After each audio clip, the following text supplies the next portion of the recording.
Pernahkah kalian mendengar cerita tentang turis yang ditilang di Bali dengan alasan yang nggak masuk akal?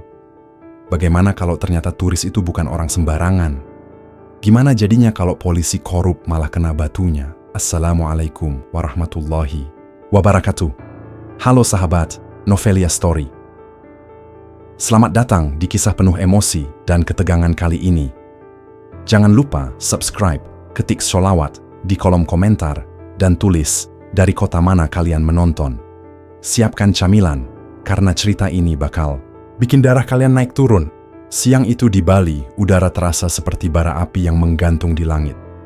Matahari bersinar garang tanpa ampun, membakar setiap jengkal aspal yang dilalui kendaraan.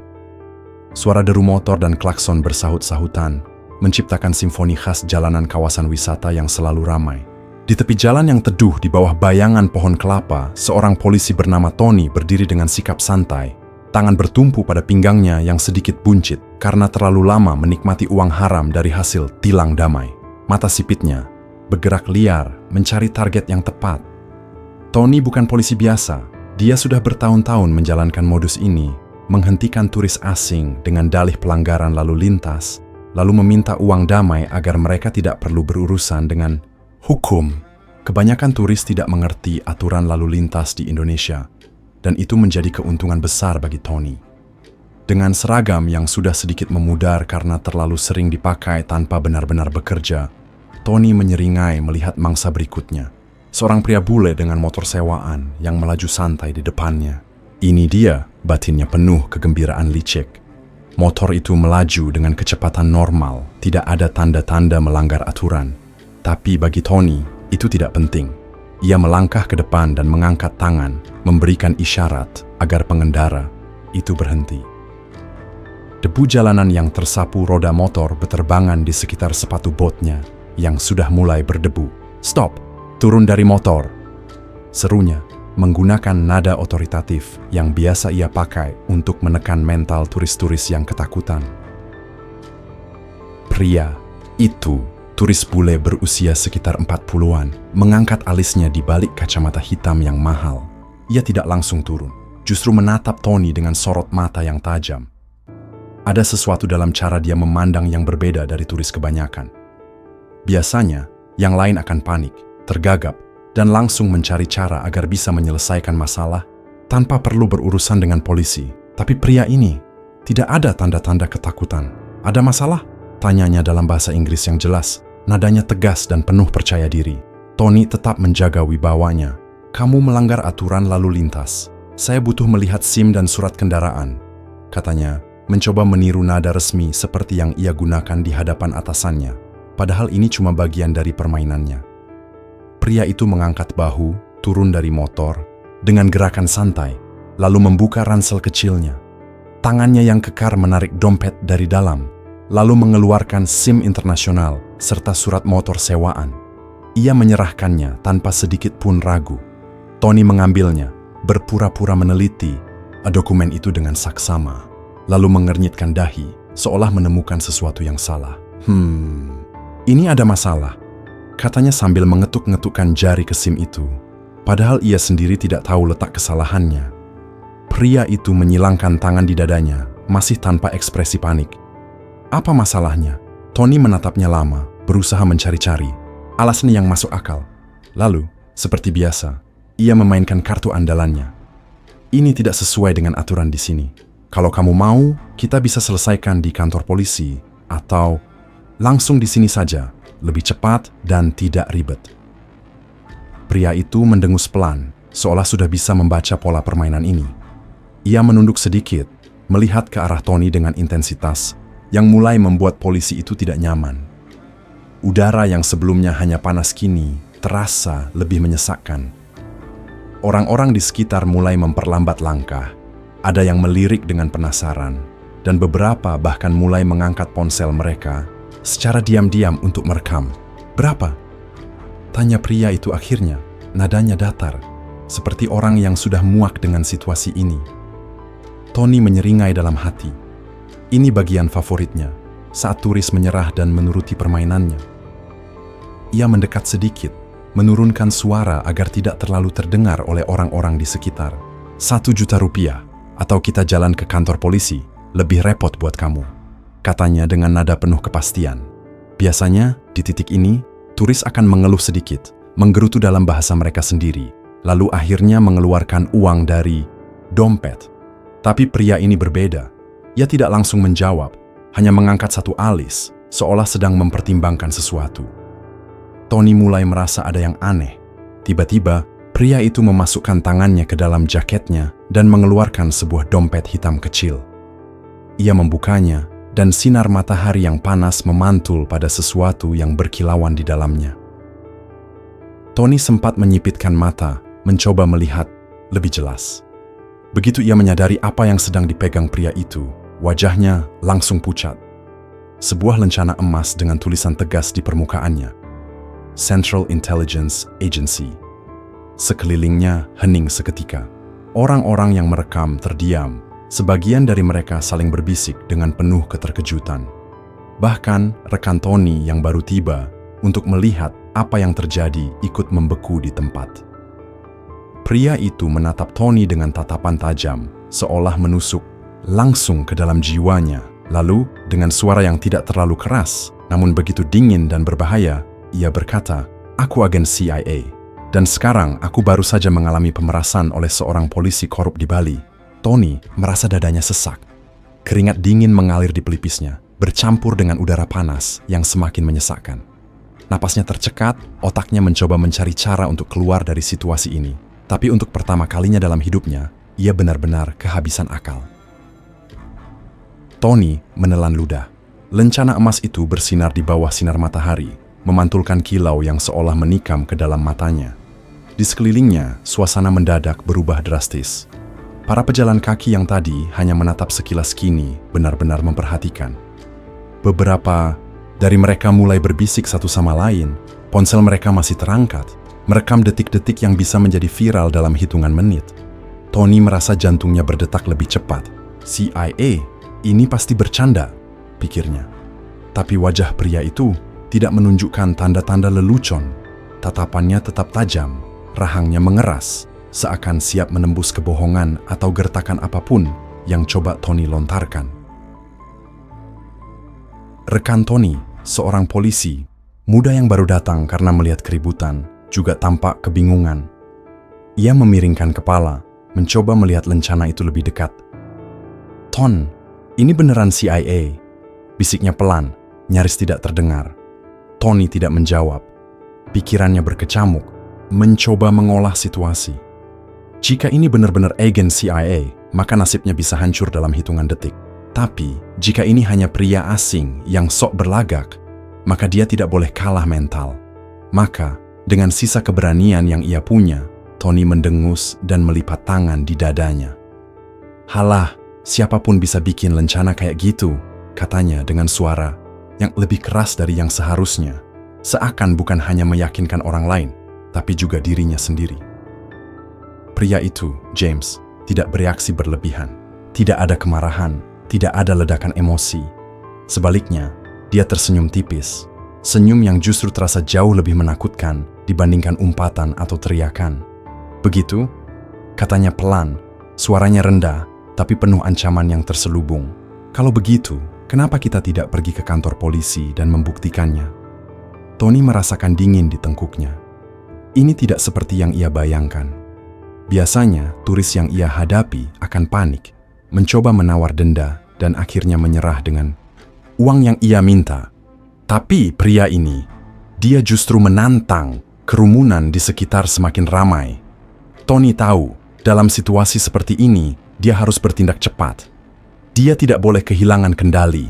Maka, dalam upaya terakhir untuk mempertahankan wibawa, ia melangkah maju, menatap tajam ke arah James. "Kamu pikir ini negara kamu? Di sini, gua yang punya kuasa," katanya dengan suara kasar, menekan setiap kata seolah ingin mengintimidasi. James amat nakdek mundur. Matanya yang biru seperti es hanya menatap lurus ke dalam mata Tony, tajam dan penuh perhitungan. "Kuasa?" ulangnya, seperti sedang mengejek. "Kalau begitu, ayo kita lihat siapa yang sebenarnya berkuasa di sini." Amarah mulai membakar dada Tony. Ia merasa terpojok, dikerumuni, direkam, dan dipermalukan oleh seorang turis sialan yang bahkan tidak tahu dengan siapa dia berhadapan. Darahnya mendidih, kepalanya mulai kehilangan rasionalitas. Tanpa aba-aba, Tony mengayunkan tangannya ke arah James, berusaha memberikan pukulan keras ke dada pria itu. Serangan ini cepat, tanpa peringatan, tanpa aturan. Tapi yang terjadi berikutnya membuat kerumunan berteriak kaget. James hanya bergeser sedikit ke samping, menghindari pukulan itu dengan gerakan yang nyaris tak terlihat. Lalu, dalam sekejap, tangannya bergerak, menangkap pergelangan Tony dengan cengkraman sekuat baja. "Arr!" Tony mengerang. Pergelangan tangannya terasa seakan dihancurkan oleh tenaga yang tidak wajar. James menatapnya, matanya tidak berubah. Tidak ada emosi, tidak ada amarah, hanya ekspresi seorang pria yang tahu betul cara menangani seseorang seperti Tony. "Kamu mencoba menyerang agen CIA polisi?" katanya pelan. Tony berusaha melepaskan diri, tapi genggaman James tidak bergeming sedikit pun. Dia hanya semakin merasakan tekanan yang menyakitkan di tangannya, seakan tulangnya akan retak jika pria itu menekan sedikit, lebih keras. Rekan-rekan Tony yang tadi hanya berdiri terpaku kini mulai bereaksi. Dua polisi mendekat dengan panik. "Lepasin! Lepasin! Sekarang!" seru salah satu dari mereka. James memandang mereka sebentar sebelum akhirnya mengendurkan genggamannya. Tony segera menarik tangannya, memegangi pergelangannya yang kini terasa seperti baru dihantam palu godam. Matanya berkobar dengan amarah dan rasa malu. Kerumunan mulai bersorak. Ada yang tertawa, ada yang berseru penuh semangat. "Gila, polisi ini kena batunya," salah satu dari mereka berkata dengan nada puas. Tony ingin membalas, ingin menegakkan kembali harga dirinya yang barusan dihancurkan di depan begitu banyak orang. Tapi sebelum ia bisa bergerak, suara berat dan otoritatif menghentikan segalanya. "Cukup!" Semua kepala menoleh. Dari kejauhan, seorang perwira senior datang dengan langkah cepat. Kompol Budi. Sosok yang dikenal di jajaran kepolisian sebagai pria, tegas yang tidak banyak bicara, tapi sekali ia bersuara, semua orang mendengarkan. Tatapan Kompol Budi langsung jatuh pada Tony yang masih memegangi pergelangan tangannya. Lalu ke James yang tetap berdiri tegap tanpa sedikit pun menunjukkan tanda kelelahan. "Apa yang terjadi di sini?" tanyanya. Suaranya datar, tapi cukup dalam untuk membuat semua orang diam. Tony yang masih mencoba mengendalikan napasnya, membuka mulut, tapi James lebih cepat. "Aku ditahan oleh polisi ini tanpa alasan jelas, diminta uang damai, dan ketika aku menolak, dia menyerangku," katanya santai, seperti sedang menjelaskan hal yang biasa terjadi. Kompol Budi melirik Tony. "Benar begitu?" Tony ingin berbohong. Ingin mengatakan bahwa James melawan, bahwa dia yang memulai kekacauan ini. Tapi sebelum ia sempat mengeluarkan satu kata pun, suara lain menyelanya. "Pak, saya punya rekaman lengkapnya," seru seseorang dari kerumunan. Seorang pria lokal melangkah maju, menunjukkan ponselnya yang masih merekam. "Dari awal sampai akhir, semua kejadian ini ada di sini." Tony merasa seluruh tubuhnya melemas. Dalam sekejap, nasibnya berada di ujung tanduk. Kompol Budi menghela napas panjang. "Baiklah," katanya, nadanya penuh keputusan. "Kalau begitu, kita selesaikan ini di kantor." Tanpa banyak bicara, ia memberi isyarat pada anak buahnya. Dua polisi segera melangkah, menahan Tony dan James secara formal. Sorakan terdengar dari kerumunan. Tony hanya bisa menunduk. Hidupnya baru saja berubah selamanya. Mobil patroli melaju dengan kecepatan stabil, membawa dua pria yang kini menjadi pusat perhatian. Tony duduk di kursi belakang, wajahnya tegang, matanya menatap lurus ke depan tanpa ekspresi. Tapi di dalam kepalanya, pikirannya berputar cepat, mencoba mencari cara untuk keluar dari situasi yang semakin membelitnya. James, di sisi lain, tetap tenang. Ia duduk dengan punggung tegak, matanya lurus ke depan seperti seseorang yang sudah terlalu sering berada dalam situasi sulit. Tidak ada sedikit pun tanda kecemasan atau ketakutan di wajahnya. Pria ini memang bukan orang biasa, pikir Tony dengan gusar. Rekan-rekan Tony yang ada di dalam mobil pun diam. Mereka jelas tidak ingin ikut terseret ke dalam masalah ini. Salah satu dari mereka melirik Tony dengan ragu, seolah ingin bertanya, apakah semua ini hanya kesalahpahaman atau memang Tony telah membuat kekacauan besar. Di luar, jalanan Bali tetap sibuk seperti biasa. Wisatawan berjalan santai di trotoar. Motor lalu lalang, dan pedagang kaki lima tetap menjajakan dagangannya seperti tidak ada yang terjadi. Mereka tidak tahu bahwa di dalam mobil ini, karier seorang polisi berada di ujung tanduk. Sesampainya di kantor polisi, pintu mobil terbuka, dan Tony dipaksa turun. James berjalan di belakangnya dengan langkah santai, seolah ini bukan apa-apa baginya. Begitu mereka memasuki gedung, semua mata langsung tertuju pada mereka. Bisikan mulai terdengar di antara para polisi lain yang bertugas di sana. Si Tony kena masalah apa lagi? Katanya tadi ada turis, tapi kok turisnya malah kelihatan santai? Astaga, ini nggak bakal berakhir baik buat dia. Tony mendengar semuanya, dan itu hanya membuat amarah serta kecemasannya semakin membuncah.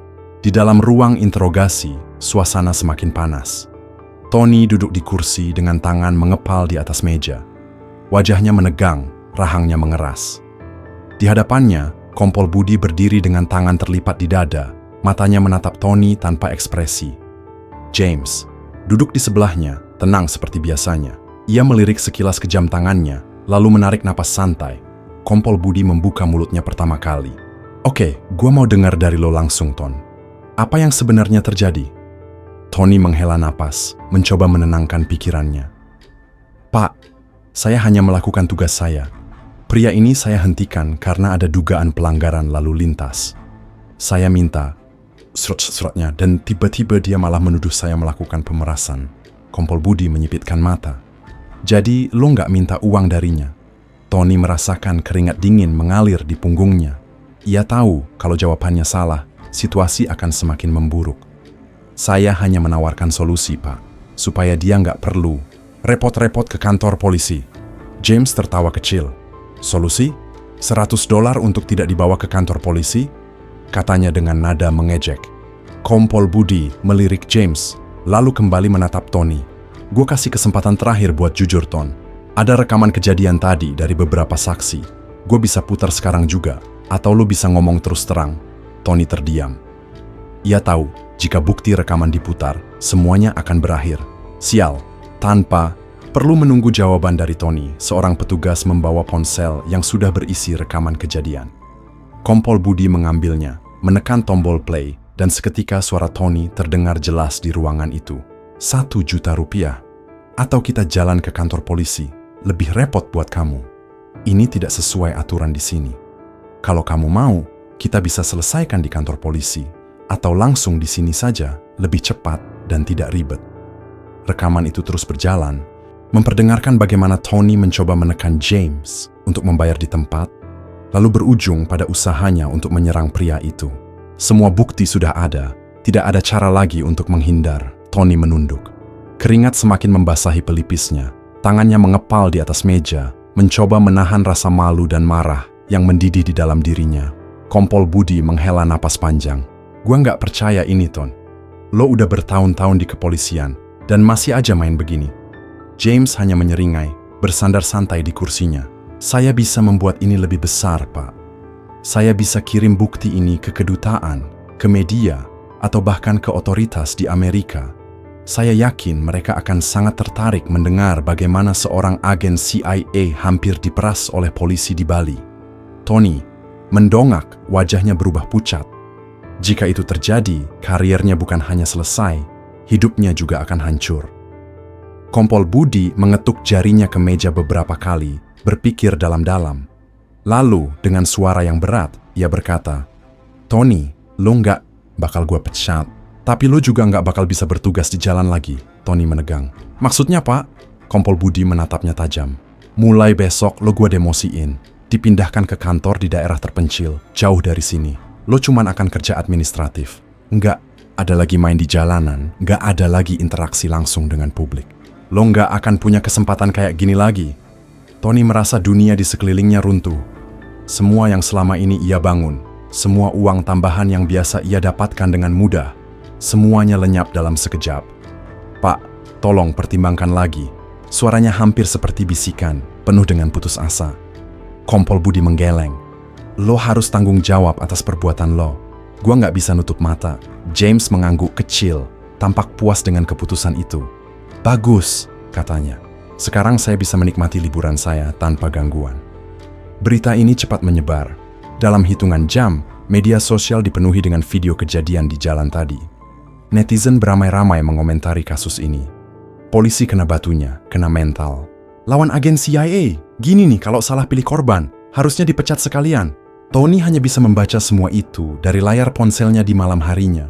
Di kamarnya yang terasa lebih sempit dari biasanya. Kepalanya berdenyut hebat. Hidupnya tidak akan pernah sama lagi. Di tempat tugas barunya yang jauh dari hiruk-pikuk turis dan gemerlap kota, ia mulai menyadari satu hal. Kejujuran dalam bertugas jauh lebih berharga daripada keuntungan sesaat yang didapat dari tindakan korup. Jangan lupa like, comment, dan subscribe.